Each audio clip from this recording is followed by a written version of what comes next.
আপনারা দেখছেন জি live news. শীতের মৌসুমে মাইথন জলাধারে পড়ে জলের পাইপ, চিন্তায় রয়েছে নৌকা চালক থেকে শুরু করে ব্যবসায়ীরা।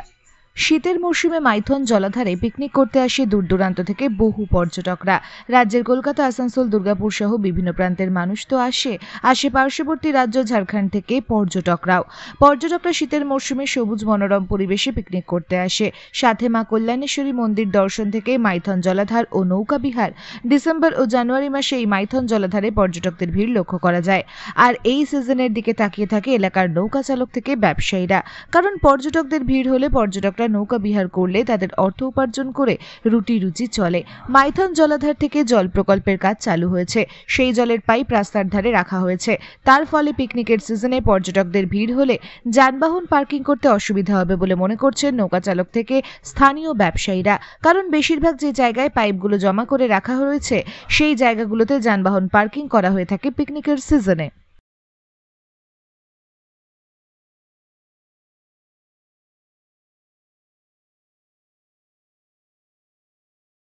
করেছি যাতে আমাদের ভালো হয়, পিকনিক আসে, রোজগারপাতি হয়।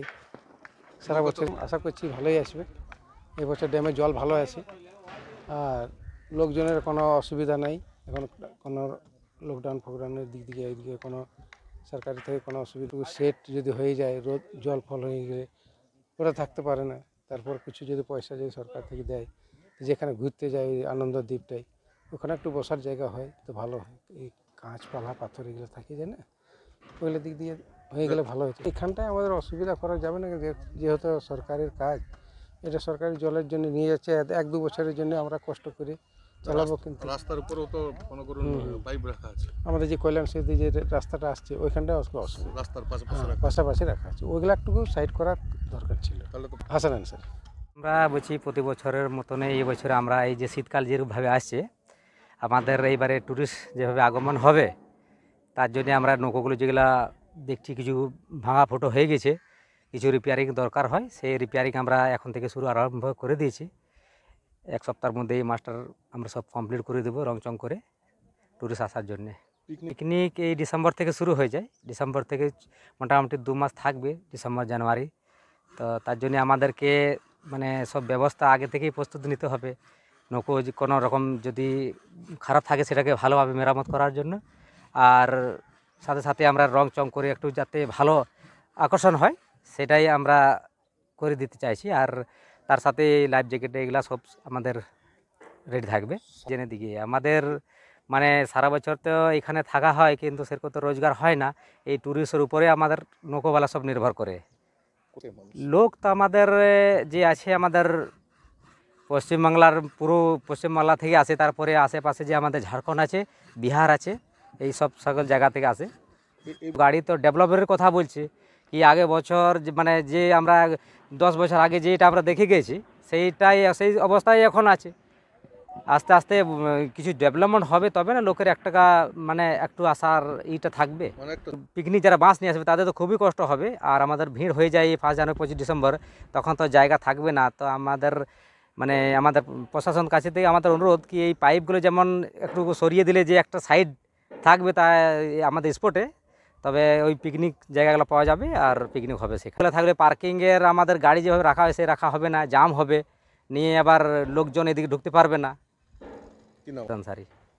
রাখা আছে পার্কিং ওই জায়গাগুলোতে হতো।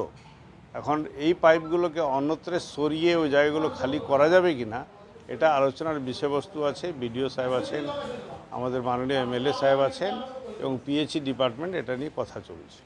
দোকানদাররা আছে, টেম্পুওয়ালারা আছে, হোটেলরা আছে, মন্দির আছে, সমস্ত মানুষের তো রোজগারের প্রশ্ন এই 2 মাস। পাইপটাকে বিকল্প কোনো জায়গায় রাখা হোক, তাতে পার্কিংয়ের জায়গাটা সেটা খালি থাকলে তাহলে পর্যটকদের সুবিধাটা হবে। বছর যেরকম ব্যবস্থা থাকে সাধারণ মানুষের সুবিধার জন্য, সেরকম ব্যবস্থা এবারও থাকবে। আমরা জলের ব্যবস্থা করব, পরিষ্কার পরিচ্ছন্নতা আমাদের মেন টার্গেট হবে। আমরা আগেরবার যেমন সকল যাত্রীদেরকে একটা করে প্যাকেট দিয়েছিলাম প্লাস্টিকে, যাতে তারা নোংরাটা সেখানে ফেলে, এবারও সেরকম ব্যবস্থা আমরা রাখবো। আর তাছাড়াও মানুষকে সচেতন করার ব্যাপারটা তো আমরা রাখবো।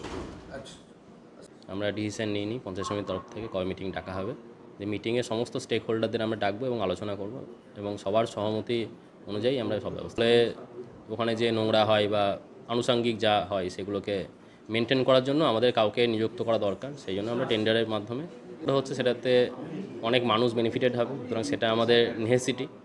আর তাছাড়াও এবার জলও ড্যামে একটু বেশি আছে, সেই কারণে ড্যামের যে এরিয়াটা একটু কম হবে, কিন্তু অন্যান্য দিকে যেমন ফায়ারিং রেঞ্জ বা যে আমাদের একটা পার্ক আছে, সেই পার্কগুলোতে যথেষ্ট জায়গা থাকবে। আশা করি মানুষের অসুবিধা হওয়ার কথা না। কনস্ট্রাকশন এত বড় একটা প্রজেক্ট হচ্ছে, সেই জন্য থাকছে, সেই ব্যাপারে আমাদের কিছু বক্তব্য নেই।